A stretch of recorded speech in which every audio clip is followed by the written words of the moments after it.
ప్రొద్దుటూరు మున్సిపాలిటీలో non pH వర్కర్గా పనిచేస్తున్నటువంటి వెంకటేశ్వర్లను ఏదో టీ షాప్ దగ్గర గొడవ జరిగిందని చెప్పేసి అక్కడ వెంకటేశ్వర్లు లేకపోయినా కూడా ఆయనకు నోటీసులు ఇచ్చి తొలగించడం జరిగింది.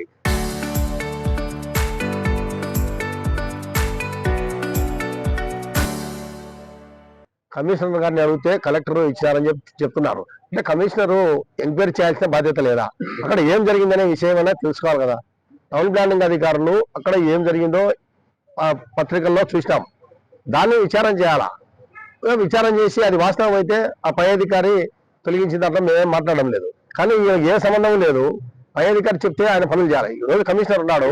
కమిషనర్ వీళ్ళకి ఏ పని చెప్పినా కూడా చేయాల్సిందే. ఆ రకంగా చేసినందుకు సస్పెండ్ చేస్తామంటే కనుక దానికి వివరణ ఇవ్వాల్సిన బాధ్యత కమిషనర్ పైన ఉంది. కమిషనర్ను కూడా కలిసి చెప్పినాము.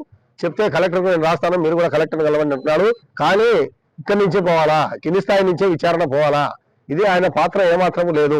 పాత్ర ఉంటే మేము కూడా అంగీకరిస్తాం. దానికి ఎటువంటి పాత్ర లేకుండా చిన్న ఉద్యోగి కనీసం 14,000 15,000 రూపాయల జీతం తీసుకున్నటువంటి అతనిపైన ఈరోజు ఈ చర్యలు ఏంటి అని చెప్పేసి మేము అడుగుతున్నాము. ఈ కక్ష సాధింపు చర్యలు మంచి పద్ధతి కాదు. ఎందుకంటే వాళ్ళు ఎన్నో ఏళ్ల నుంచి ఇక్కడ మున్సిపాలిటీలో పనిచేస్తా ఉన్నారు. ఇది తప్ప వేరేది లేదు. ఈ వయసులో ఆయన తీసేస్తే పరిస్థితి ఏంటి అని చెప్పేసి కూడా మేము సిఐటిగా ప్రశ్నిస్తా ఉన్నాము. వెంటనే అతన్ని విధుల్లోకి తీసుకోకపోతే ఈ ఆందోళన కంటిన్యూగా కొనసాగిస్తామని చెప్పేసి ఈ సందర్భంగా హెచ్చరించదలుచుకున్నాం. ఇప్పటికైనా కూడా మీరు విచారణ చేయండి. టీ షాప్ దగ్గరికి వెళ్ళండి. పై అధికారిగా, కమిషనర్ గా ఏం జరిగింది, ఎవరెవరు ఉన్నారు అక్కడ పాత్ర, వాళ్ళందరినీ బయటికి తీయండి. లేని వ్యక్తిని పై అధికారి చెప్తే విధులు చేయాల్సిన ఆయన మీద ఏంటి దౌర్జన్యము? కాబట్టి వెంటనే కమిషనర్ గారు విచారణ చేసి దాని సమాచారాన్ని అంతా కూడా కలెక్టర్కి పంపాలని చెప్పేసి మేము చెప్పదలుచుకున్నాం. కలెక్టర్ను కూడా ఈరోజు రేపు మన వాళ్ళు కూడా కలుస్తారు. కడపలో చెప్పాము కలవమని. ఈరోజు గ్రీవెన్షియల్ కూడా ఏదో కారణాల వల్ల లేదు. కాబట్టి రేపైనా కలెక్టర్ను కలిసి విషయం అంతా కూడా చెప్తాము. ఏది ఏమైనా కూడా కింది నుంచి మేము ఇంజనీరింగ్ సెక్షన్ కి సంబంధించిన అవుట్ సోర్సింగ్ ఉద్యోగులం. మా తోటి ఉద్యోగి అయిన వెంకటేశ్వర్లుని విధుల నుంచి తొలగించారు. ఎలాంటి ముందస్తు విచారణ గాని ఎలాంటిది చేయకుండా వెంకటేశ్వర్లను తొలగించడాన్ని మేము అందరం కూడా ఖండిస్తున్నాము. ఈరోజు పై అధికారులు చెప్పినటువంటి పనులను చేయాల్సిన బాధ్యత మా అవుట్ సోర్సింగ్ ఉద్యోగుల మీద ఉంది.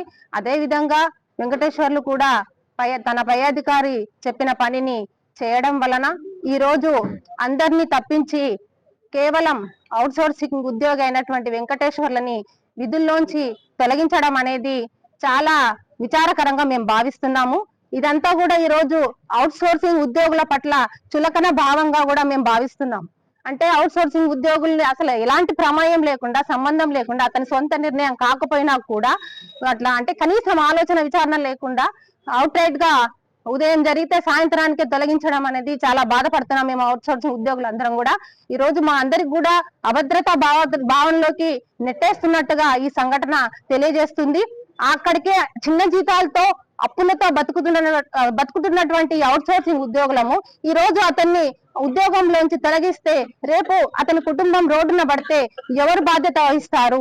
ఈ రోజు అతని కుటుంబం రోడ్డున పడితే ఖచ్చితంగా ఈ సంఘటనలో ఎవరైతే భాగస్వామ్యం ఉన్నారో ఆ అధికారులంతా కూడా అతని కుటుంబానికి బాధ్యత వహించాలని చెప్పేసి మేము డిమాండ్ చేస్తున్నాము.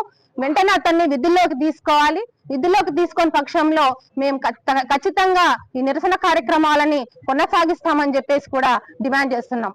Local to global news at your fingertips. మీ చేతిలో ఒక ఆయుధం. Download Raa TV app. Media legend Ravi Prakash is back.